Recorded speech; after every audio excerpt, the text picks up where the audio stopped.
This is the ETBU Sportsnet Coaches Show. I'm Kenneth Klein. We're here now with the head coach of your ASC champion women's tennis team, Jeff Bramlett. Coach Bramlett, you traveled up to Hardin-Simmons and you managed to pick up 3 wins against Concordia, Hardin-Simmons, and UT Tyler. So what are your thoughts about the team winning the overall conference championship? Oh boy, I mean, we're just on cloud 9 right now. It wasn't easy, but the girls just did a tremendous job out there. It was just amazing, and I'm so proud of them. They've come so far, and you know, we as a team have come so far. You know, my 3.5 years here, I just can't say enough about those young ladies. Start things off with the match against Concordia. It was a 5-0 victory. Just talk about the performance of the team in that match. Yeah, I mean, we felt like we had the toughest first round match against Concordia. We'd played them earlier this year, and they're a very good team, and they've just gotten better every year under Coach Whitehead. And, you know, we had Kaylee Smith, who had been injured, had the injured back earlier this year. We knew we had to get the 3-0 lead in the doubles so that we could get her some rest in singles, and they did, you know, exactly that. We jumped off to the 3-0 lead, sat Kaylee out in the singles, brought in Jabri McLean, got the first 2 wins in the singles right off the court, got our 5th win, and you know, we're able to get off the court and go get the girls dinner at where did we go? Went to Joe Allen's that night, took them out for steaks that night, and after Olive Garden the night before, which is always our tradition, and because we knew we were going to have a battle against Hardin-Simmons, which we did, and we knew it was going to be very hot. I think it got, oh boy, I think up to 94 degrees that day. We had every different weather condition you could think of. It was 40-mile-an-hour winds the first day, 94 degrees the second day, and then misty and very, very cold the last day. Against Hardin-Simmons, against the hometown seed, pretty crowd friendly up there, I guess you could say. But you managed to put together a 5-3 victory. Just talk about that. Oh yeah, we just felt like it was us against the world there. It seemed like they had the whole city of Abilene out there. They had the men's team out there cheering and heckling against us, and you know, it was just a roller coaster of events. It looked like we were getting ready to go up 3-0 in the doubles. And then it flipped, and we started losing number 1 girls doubles. We were down 7-6 and at 1, and then dropped number 3 girls doubles. Gosh, we just rocked them at number 2 girls doubles. Tiffany and Elisa won 8-0, and then it looked like we were going to go down 2-1. Kate and Kaylee just made an amazing comeback, and after they're down 7-6, I don't think they lost another point. They might have won 12 straight points at that point. Came back and won that match. For us to take a 2-1 lead. So it looked like we were in great business, and we were up 2-1 on them earlier this year, our first match of the year, and that had been our motto all year long. Remember Hardin-Simmons, remember Hardin-Simmons. So we wanted to keep the pedal to the metal. Sure enough, I mean, they're great singles players. We let up a little bit, they jumped on us and won the first set in 5 of 6 singles matches. So it was looking very bleak at that point. Tiffany, we got the first match off the court. It gave us a little bit of hope.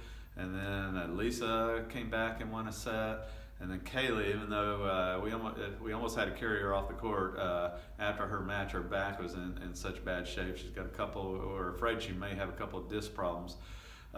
She won the second set in a great deal of pain, and then Kelly won the second set, Malika won the second set. We started getting some sets out there, and just. You know, started making a really good comeback. Kelly ended up winning her match, and so we knew we had to get one more match at that point. But you know, with the heat and dehydration setting in, Malika starts cramping up in both legs, and then Elisa starts cramping up in her left leg. And so it was just a true grip performance at that point. We actually had to take an injury timeout, get the trainer to go out there and work on Elisa, and then she ended up drinking too many fluids, had drank too much Gatorade, and had to take a bathroom break, come back. Malika, we're pouring pickle juice down her throat, and giving them leg cramp pills, and we just weren't sure who was going to hold on. I think Malika was winning her third set, and then at least after being down 6-5 in the third set, came back and won that thing, got it to a tiebreaker, and played some of the best tennis I've seen all year. And this is after we just moved her up to number 2 singles for the first time this year, won that thing 7-6 to clinch the match for us. Of course, then afterwards, UT Tyler, you talked about being this close to knocking them off. You were at the door, and finally you managed to get the things go your way. You won 5-3. When that point, that last point was got off of Malika Sikio, and we see the reaction, what was that feeling like? Oh, I mean, it was just such a sense of relief. It was just sense of total jubilation, a sense of shock.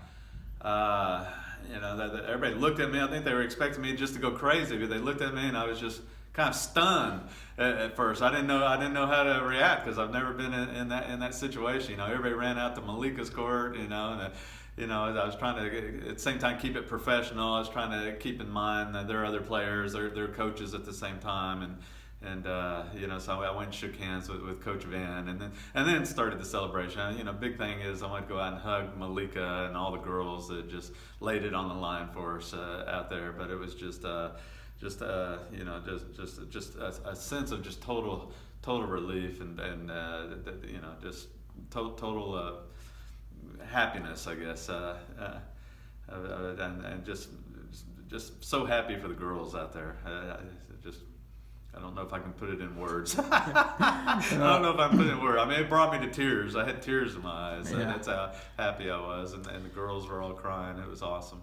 Well, while the girls take a week off to rest up as they get ready for the NCAA regionals, you're traveling to Tyler to take the boys squad over there to compete in their ASC tournament. Just your thoughts on what we could expect to see from them this week. From the men's team this week. I don't know, to tell you the truth. I wish I could give you more answers. we feel like we got a real good shot to beat Hardin-Simmons on paper. We lost to Mary Hardin-Baylor 5-4. Mary Hardin-Baylor's ranked 20th in the region, and they beat Hardin-Simmons 5-4. So on paper, we feel like we got a real good shot. We lost to Hardin-Simmons 6-3, and then that was our first match for the men also. Right now we've just got so many injuries. Our top 3 boys are all on IR, and we don't know if any of them can play, quite frankly, in this match on Thursday. So a lot of it depends what our health is going to be, how many of them we get back. If we're back full strength, we feel like that we got a good shot to beat them. All right, Coach. Thanks for talking to us on ETBU Sportsnet. All right, thank you.